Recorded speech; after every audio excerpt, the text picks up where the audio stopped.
તો ચાલો બાળકો, આજે પણ આપણે 4 સવાલની વાર્તા સાંભળીએ. વિનયચંદ્ર અને વજીર બંને એક જ જ્ઞાતિના હતા. બંને જ વાણિયા હતા. અને આ વિનયચંદ્રને તો પહેલેથી જ ખબર હતી કે વજીરજી વહેલા મોડા પોતાને શોધ્યા વગર રહેશે નહીં. એટલે તેમની માતાને તેમણે કહી રાખ્યું હતું, મા, આજકાલ હું મારી જિંદગીની પહેલી કમાણી તને આપીશ. અને બાળકો, એટલામાં જ દરવાજો ખખડ્યો કે વિનયચંદ્ર બોલ્યા, જો માં, જો લક્ષ્મીજી આવ્યા. વિનયચંદ્રએ દરવાજો ખોલ્યો. ત્યાં તો સામે વજીરજી ઊભેલા. વિનયચંદ્ર કહે, કેમ વજીરજી, આ મોડી રાત લેવી પડી? વજીરજીએ વધારે વાતચીત કર્યા વગર કહ્યું, ભલું થયું સવાલોના જવાબ આપ, જેથી મારી ઇજ્જત રહી જાય. અને વળી આપણે બંને તો વણિક જ છીએ. જવાબ આપવાની મહેતલમાં 2 દિવસ ખૂટે છે. માટે કંઈક મને શાંતિ થાય એવું કર.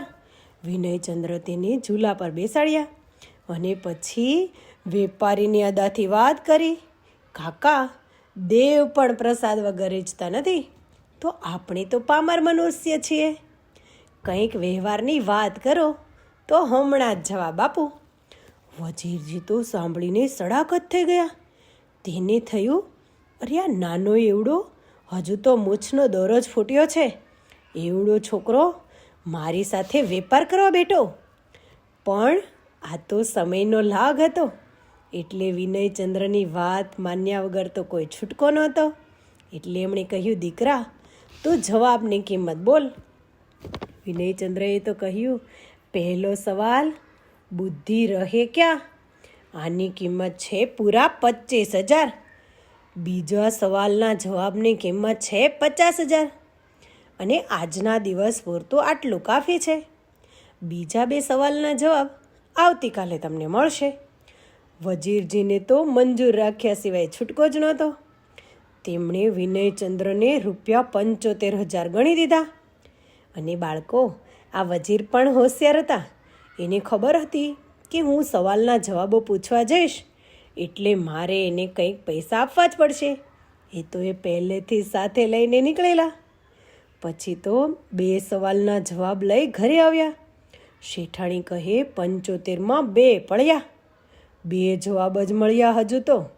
હવે જોઈએ તો બાકી 2 જવાબના કેટલા માંગે છે એની તો આવતીકાલે ખબર પડે. બીજા દિવસે પણ વજીરજી તો ઘણા બધા પૈસા લઈ આ નાનકડા યુવાનના ઘેર પહોંચી ગયા. અને યુવાન પણ તેની રાહ જ જોતો હતો. એણે તો વજીરજીની સરસ મજાની આગતા સ્વાગતા કરી. કારણ કે બાળકો, પેલો યુવાન તો જેમ વેપારમાં માનતો હતો તેમ મનનો પણ ચોખ્ખો હતો અને પ્રામાણિક હતો. તેથી મહેમાનની આગતા સ્વાગતા તો કરવી પડે ને. અને બીજા 75,000 ત્રીજા સવાલનો જવાબ. હવે તો વજીરજી અકળાઈ ગયા અને બોલ્યા, 3 સવાલના જવાબમાં મને 1.5 લાખમાં ઉતારી દીધો. હવે ચોથા અને આખરી સવાલના તું કેટલા દામ લઈશ, તું જલ્દી બોલ, એટલે મને તારી હેસિયતની ખબર પડે. જવાબમાં યુવાન તો ખડખડાટ હસવા લાગ્યો અને બોલ્યો, કાકા, તમે તો મારા વડીલ છો, મારે મોઢે સાંભળવું છે. પણ લોકો કહે છે કે તમારા ઘરમાં તો એક સુંદર, સુશીલ અને સૌંદર્યવાન કન્યા છે. એનું કંઈ વિચાર્યું? વિનયચંદ્રનું આટલું બોલવું સાંભળતા જ વજીરજીના તો બુદ્ધિના કમાડ ખુલી ગયા. અરે, એમને થયું, આવો બુદ્ધિશાળી, ચતુર, સુજાણ જમાઈ મને બીજે ક્યાં મળવાનો હતો. એટલે એ તો ઊભા થયા અને બોલ્યા, જમાઈ રાજા, હવે ચોથા સવાલનો જવાબ મળી ગયો કે નહીં? તો તમે મને જલ્દી આપો. કાલે હું આપણી નાતના 5 શ્રાવકોને લઈને આવું છું. આપણે વિશાળનું પતાવી દઈએ.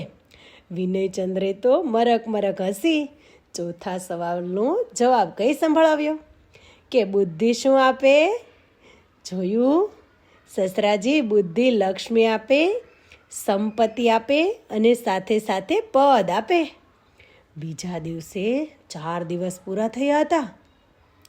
એટલે ભરચક સભામાં વજીરજીએ પેલા યુવાને આપેલા જવાબ કઈ સંભળાવ્યા કે યુવાનનો પહેલો સવાલ શું હતો બાળકો? બુદ્ધિ ક્યાં રહે? એનો જવાબ છે બુદ્ધિ 5 માણસોની વચ્ચે રહે. એકલ દોકલ માણસનો નિર્ણય કદાચ ખોટો હોય, પણ 5નો નિર્ણય તો સાચો જ હોય. એટલે બુદ્ધિ 5 માણસોની વચ્ચે રહે છે. બીજો સવાલ છે, બુદ્ધિ શું પીવે? એનો જવાબ છે બુદ્ધિ વાત પીવે. જો હૃદયપૂર્વક વાત કરવામાં આવે ને બાળકો, તો એ બુદ્ધિને બહુ જ ભાવે. ત્રીજો સવાલ છે, બુદ્ધિ ખાય શું? એનો જવાબ છે બુદ્ધિ ગમ ખાય.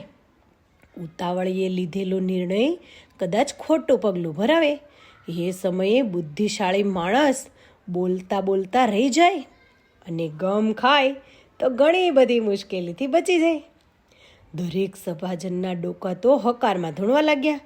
ખુદ મહારાજ પણ વિચાર કરવા લાગ્યા કે મારા વજીરજી કેવા સચોટ જવાબ શોધી લાવ્યા. વજીરજી આગળ બોલ્યા કે ચોથો સવાલ છે, બુદ્ધિ શું આપે? તો એનો જવાબ છે કે બુદ્ધિ તો લક્ષ્મી આપે, સમાજમાં મોભો આપે, પદ આપે. એમ કહી પેલા યુવાન વિનયચંદ્ર તરફ એણે નજર નાખી અને કહ્યું કે મહારાજા, તમને હું વિનંતી કરું છું કે હવે તો હું થયો વૃદ્ધ, એટલે મારી જગ્યાએ વજીરનું પદ મારા આ પસંદ કરેલા નાનકડા યુવાન જમાઈ એટલે કે વિનયચંદ્રને આપું છું, એવી હું દરખાસ્ત કરું છું. મહારાજાએ વજીરજીની વાત તરત જ સ્વીકારી લીધી.